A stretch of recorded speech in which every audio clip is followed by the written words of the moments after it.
প্রধানমন্ত্রী 7 দফা নির্দেশ বা 7 দফা পরামর্শই বলি দিয়েছে সেনা সদর। প্রতি পরিবারের সবাইকে বলেছে তারা যেন, পরিবারের সদস্যরা যেন মিডিয়াকে এড়িয়ে চলে, তারা যেন মিডিয়ার সাথে মুখ না খোলে, অর্থাৎ কোনো সংবাদ মাধ্যম বা টেলিভিশন বা কোনো কিছুতে যেন, কোনো মিডিয়ায় তারা কোনো রকমের কথা না বলে। দ্বিতীয় হলো আত্মীয় স্বজন বা নিকট আশেপাশের কাছের মানুষের সাথে এই যে সেনা কর্মকর্তাদের বিরুদ্ধে যে ওয়ারেন্ট জারি হয়েছে এইসব বিষয়ে যেন কোনো আলোচনা না করে। তৃতীয়ত হলো তারা যেন এই যে আওয়ামী লীগের লোকজন যদি দেখে তাদের সাথে যেন এই ওয়ারেন্ট নিয়ে কোনো আলাপ না করে। চতুর্থ হলো যে যদি খুব প্রয়োজন হয় তারা বাসার বাইরে যায়, কিন্তু কাজ ছাড়া তারা যেন আপাতত বাসার বাইরে না যায়, বা মানে যে কোনো কারণে হয় না, আপনি ঘুরতে বেরোলেন, সেটা যেন না করা হয়। এরকম আরো মানে সব মিলে এরকম 7টা নির্দেশনা দেওয়া হয়েছে যাদের বিরুদ্ধে আইসিটিতে এই ওয়ারেন্ট বেরিয়েছে সেই সামরিক কর্মকর্তাদের। এখন এর মধ্যে আবার 9 জন আছে রিটায়ার্ড কর্মকর্তা। এরা কি করবেন? এই রিটায়ার্ড কর্মকর্তাদের উদ্দেশ্যে পরামর্শ দেওয়া হয়েছে যে তারা চাইলে সরাসরি পুলিশের সাথে যোগাযোগ করতে পারেন, পুলিশের কাছে সারেন্ডার করতে পারেন, অথবা তারা চাইলে সেনা সদরে এসেও তারা যোগ দিতে পারেন। এখন আলোচনা হচ্ছে যে 22 তারিখ হতে আর 10 দিন বাকি, এই 22 তারিখের মধ্যে তাদের গ্রেপ্তার করার একটা নির্দেশ দেওয়া আছে, যে গ্রেপ্তারি পরোয়ানাটা আর্মির কাছে পৌঁছয়নি, কিন্তু এই 22 তারিখে আমরা ধরে নিচ্ছি যে এদের এই আইসিটিতে প্রডিউস করা হবে। সেটা কিভাবে করা হবে, সেটা তারা কি পুলিশ ভ্যানে যাবে কিনা, এটা নিয়ে পরে আরেকদিন কথা বলবো। কিছু কিছু ইনফরমেশন আমি পাচ্ছি, কিন্তু আর্মি এখন পর্যন্ত এই ওয়ারেন্ট নিয়ে যে কাজগুলো করছে সেটা আসলে অনেকেই, মানে শুধুমাত্র এটা যে সেনাবাহিনীর বিষয় তা না, সেনাবাহিনীকে নিয়ে তো আমরা অনেকেই কথা বলি, বা as a whole, as a nation আমরা কিন্তু সেনাবাহিনীর অনেক অনেক অনেক অনেক অতীত অপরাধ সত্ত্বেও আমরা তাদের ওন করি, আমরা তাদের বলি যে তারা আমাদের গর্বের বাহিনী, দেশের সার্বভৌমত্ব স্বাধীনতা রক্ষার নিয়োজিত একটা বাহিনী। কিন্তু তারা সম্প্রতি যে কাজগুলো করছে, দিস ইজ সিম্পলি আনএক্সেপ্টেবল। এবং এই যে পরিবারের সদস্যদের প্রতি এই যে 7 দফা নির্দেশনা জারি করা হলো, এর প্রেক্ষিতে একজন ভাবি আমাকে জানিয়েছেন যে পরিস্থিতি কিন্তু ভাই ভেতরে ভেতরে খুব একটা ভালো না, এবং এটাকে খুব সহজে ছেড়ে দেওয়া হবে না। It will not go unchallenged on behalf of army. এবং আর্মির ভেতরে এটা নিয়ে এমন দানা বাচ্ছে যে সবকিছু বাইরে বলতে পারি না, বলা উচিত না। আমি ধারণা করি যে army will take care of it, আর এই ফাঁকে লালবদরটা টেনশন করতে থাকুক। ক্যান্টনমেন্টে আমরা বলার চেষ্টা করছি যে গত 2-3 দিন ধরেই কিন্তু একটা অস্বাভাবিক পরিবেশ বিরাজ করছে। বিশেষ করে এই যে 15 জন আর্মি অফিসার সহ, 15 জন সার্ভিং অফিসার সহ মোট 25 জন সামরিক কর্মকর্তার বিরুদ্ধে যে আইসিটি থেকে যে গ্রেপ্তারি পরোয়ানা জারি হয়েছে, তারপর থেকেই এক ধরনের বলা যায় যে ক্যান্টনমেন্টে এক ধরনের টেনশন বিরাজ করছে। তো সেই অবস্থায় যারা লাল বদর, যাদের আমরা দেখেছি 2024 সালের জুলাই এবং আগস্টে সন্ত্রাসী অভ্যুত্থানে, জঙ্গি অভ্যুত্থানে জড়িত ছিল, তাদের মধ্যে এই ঘটনায় দেখলাম এক ধরনের প্যালপিটিশন শুরু হয়ে গেছে। গতকাল দেখলাম যে একজন লাল বদরের এই ফেসবুকে লাল বদর স্ট্যাটাস দিয়েছে যে ছাত্রদের, ঢাকা শহরের যত মানে সারা দেশের ছাত্রদের ডাক দিয়েছে, মাদ্রাসা থেকে সব ছাত্রদের ডাক দিয়েছে। কেন? যে ক্যান্টনমেন্টে না জানি কি ঘটতেছে। তারপরে আবার একটা স্ট্যাটাস দেখলাম যে না, এই ডিপ্লোম্যাটিক জোনে, ঢাকার ডিপ্লোম্যাটিক এরিয়ায় নাকি 8টা এপিসি, এই আর্ম পার্সোনাল ক্যারিয়ার, এই ট্যাঙ্কের মতো, যেটা গোপালগঞ্জে যেটাই করে হাসনাত সার্জিসরা পালাইছিল, সেই এপিসি 8টা, এবং এর সাথে কিছু আর আর্ম ফোর্সের ট্রাক ছিল। আর এইসব দেখে তারা ভয় পেয়েছিল। আসলে এটা নাকি একটা রুটিন মুভমেন্ট, এবং যেহেতু এই এপিসির মুভমেন্ট গুলো সিভিল অ্যাডমিনিস্ট্রেশনকে ইনফর্ম করা হয়নি, এই জন্য এই লাল বদর ইউটিউবাররা ভয় পেয়ে কান্নাকাটি শুরু করছিল, এবং প্যান ভিজায় তারা ঢাকা শহরে ছাত্রদের, ছাত্রীদের, মাদ্রাসা সবাইকে ডাক দিছিল। এইখানে দুইটা পয়েন্ট আমি একটু আপনাদের দৃষ্টি আকর্ষণ করবো। এক নাম্বার হলো, একজন ছাত্র, সাধারণ ছাত্র কিংবা মাদ্রাসার ছাত্র পথে নামে নাই, খুব ক্লিয়ারলি ডাকলেই যে আর কেউ নামবে না সেটা প্রমাণ হলো। দ্বিতীয়ত হলো, এই ধরনের এপিসি বা ভেহিকল মুভমেন্টে আর্মি একটা রুটিন মুভমেন্ট, তারা সিভিল প্রশাসনকে কখনোই ইনফর্ম করে না বা তারা করতে আইনত বাধ্য না, সুতরাং ইট ওয়াজ এ রুটিন মুভমেন্ট।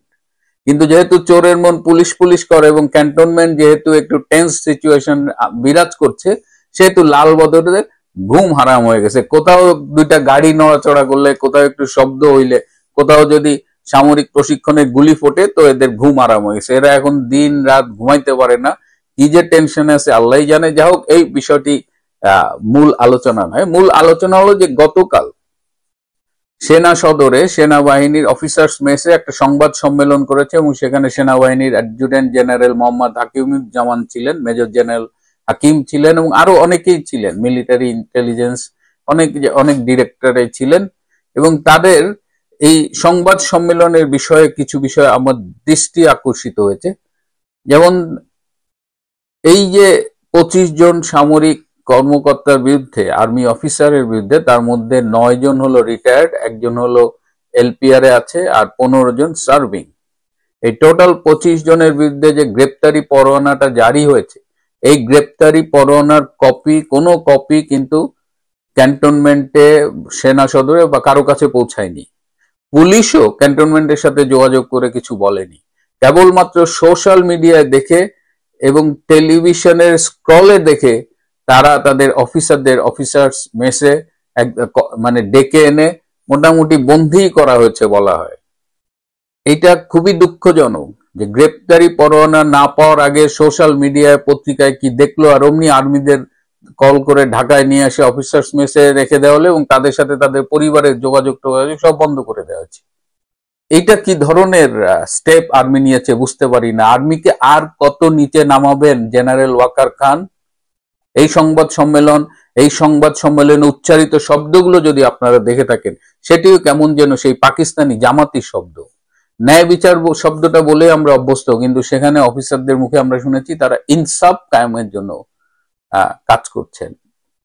ন্যায় বিচার এখন বাংলাদেশ আর্মির মুখে ইনসাফ হয়ে গেছে। তারা কি ওয়েট করতে পারতেন না? একটা গ্রেপ্তারি পরোয়ানা হাতে পাওয়ার, আর্মি তো একটা ডিসিপ্লিন ফোর্স। একজন মাত্র স্কেপ করেছে, মেজর জেনারেল কবির, বাকি সবাই তো আপনারা ডেকেছেন, তারা এসেছে। তো এই জায়গাটা ঠিক বুঝতে পারলাম না যে আর্মি কি আজকাল সোশ্যাল মিডিয়া, পত্রিকা, এই যে আমরা ইউটিউবে কি সব বলি, এইসব দেখে কন্ট্রোলড হয়, নাকি তাদের নিজস্ব কোনো রুলস রেগুলেশনস আছে? তাদের তো যতদূর আগেও বলেছি যে they have a legal team, সবার লিগাল টিম আছে। আর্মি অ্যাজ এ হোল আছে, নেভির আছে, এয়ারফোর্সের আছে, ডিজিএফ এর আছে। So why don't to consult with them? আমরা রাস্তাঘাটে বা সোশ্যাল মিডিয়ায় কি বলি, তারাই আমরা আসলে দেখলাম যে সোশ্যাল মিডিয়ায় আসলে আপনাদের গাইড করে। যাই হোক, যাদের অফিসার্স মেসে এনে রাখা হয়েছে, যে 15 জন সামরিক কর্মকর্তাকে বিভিন্ন পর্যায়ের, major general, brigadier general, lieutenant colonel, colonel, এইসব লেভেলের 15 জন অফিসার এখন আর্মি অফিসার্স মেসে আছেন। তাদের সাথে আত্মীয় স্বজন, পরিবারের যোগাযোগ বন্ধ করে দেওয়া হয়েছে। সেনাবাহিনীর প্রেস ব্রিফিং, একদল আনন্দিত, একদল দুঃখিত, এই প্রসঙ্গটা নিয়ে আপনাদের সামনে কথা বলবো। গতকাল আপনারা জানেন যে বিকেল 4:30 নাগাদ বাংলাদেশ সেনাবাহিনী একটা প্রেস ব্রিফিং করেছে। সেই প্রেস ব্রিফিং এর পর থেকে আমরা লক্ষ্য করছি যে একদল উল্লসিত, আনন্দিত 15 জন সেনা কর্মকর্তাকে সংযুক্তি করা হয়েছে, হেডকোয়ার্টারে লগ এরিয়ায় সংযুক্ত করা হয়েছে, কিংবা হেফাজতে নেওয়া হয়েছে, কেউ কেউ আর একটু বাড়িয়ে বলছেন। এই খবরে একদল বেশ আনন্দিত, উল্লসিত, আরেকদল যেটি বলবো যে আওয়ামী পন্থী, তারা দুঃখিত, মুষ্টে পড়েছেন। আমি বারবারই বলছি, গতকালকেও বলেছি, সোশ্যাল মিডিয়াতেও বলেছি, গেম কিন্তু ওভার হয়নি, গেম চলমান। 22 তারিখ পরবর্তী শুনানি দিন সেনা কর্মকর্তাদের আদালতে হাজির করতে হবে। সেনাবাহিনীর কেউ কেউ আসলে গ্রেপ্তার হয়েছেন, কেউ কেউ বলতে পারবেন? গতকালকের যে সেনা কর্মকর্তা মেজর জেনারেল হাকিমুজ্জামান, তিনি বলেছেন যে সংযুক্ত করা হয়েছে। আমরা বক্তব্যটা শুনে আসি, তারপরে আবারও কথা বলি। আমি কিন্তু আমরা এখনো ওয়ারেন্ট কিন্তু হাতে পাইনি, ইভেন পুলিশও তখন আমাদের সাথে কেউ যোগাযোগ করেনি যে একটা ওয়ারেন্ট ইস্যু হচ্ছে। এটা social media is ফাস্টার than anything, legal side legal মতো যাবে, social media is ফাস্টার than legal. So এটা আমরা জেনেছি এবং আমরা ওটাতে স্বপ্রণোদিত হয়ে আমরা প্রথমে বলে নিয়েছি বাংলাদেশ সংবিধানের স্বীকৃত সকল আইনের প্রতি আমরা শ্রদ্ধাশীল। ঠিক সেই কারণে আমরা কিন্তু দেখেন পাওয়ার আগে 8 তারিখে তাদেরকে নিযুক্তি চেক বাদ দিয়ে তাদেরকে বলেছি 9 তারিখের ভিতরে তোমরা সেনা হেফাজতে চলে আসো। বরখাস্ত বা মানে অবসরে যারা আছেন এদের সংখ্যা হচ্ছে 9, এলপিআর বা লিপার রিটায়ারমেন্ট যেটা আছে এটার সংখ্যা হলো 1, আর চাকরিরত অফিসারের সংখ্যা হচ্ছে এখানে 15 জনের মধ্যে একজনকেই শুধু মিসিং, বাকি সবাই জয়েন করেছেন।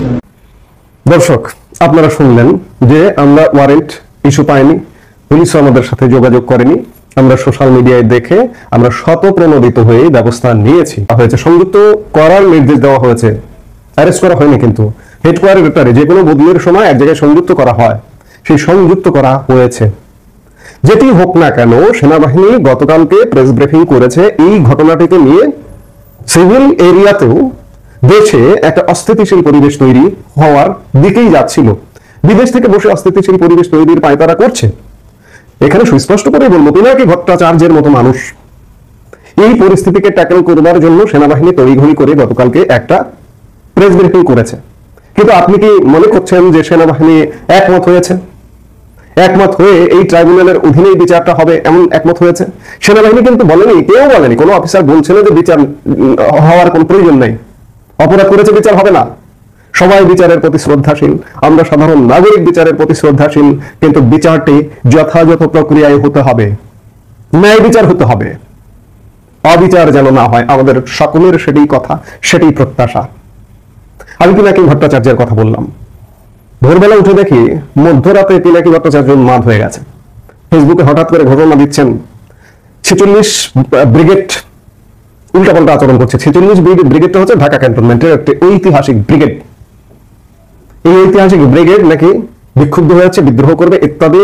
দেশবাসী রাস্তায় নেমে আসুন, ছাত্রাবাসের ছাত্ররা রাস্তায় নেমে আসুন, মাদ্রাসা ছাত্ররা রাস্তায় নেমে আসুন করে পিনাকি ভট্টাচার্য যেন আরেক জেনারেল হয়ে এমন ফ্রান্স থেকে বসে ঘোষণা দিচ্ছেন আজকে বাংলাদেশ সময় রাত 4টায় গেম ওভার হয়নি। এই বিচারটা ন্যায় বিচার হতে হবে, এটি শেষ কথা। আর্মি অফিসারদের কথাও এটি যে ন্যায় বিচার হতে হবে।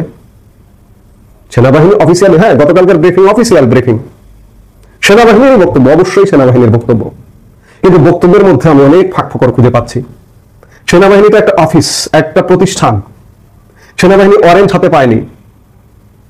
সোশ্যাল মিডিয়া দেখে, নাম দেখে, তালিকা দেখে আমরা হেফাজতে নিয়েছি। আসলে কি আদৌ কি হেফাজতে নিয়েছি? আছে কি হেফাজতে, নাকি সংযুক্ত করতে নির্দেশ দেওয়া হয়েছে? সবাই এসে কি যোগদান করেছে, যুক্ত হয়েছে সেখানে লগ এরিয়ায়? এই প্রশ্নগুলো এসে যায়। কাজেই যারা অতি উল্লাস প্রকাশ করছেন তাদের উল্লসিত হবারও কিছু নেই যে এনাদেরকে ট্রাইব্যুনালে বিচার করা হবে, এনাদের ফাঁসি হচ্ছে, জেল হচ্ছে। আবার যারা হতাশ হচ্ছেন তাদেরও হতাশার কিছু নেই। অপেক্ষা করুন, দেখুন কি হয়।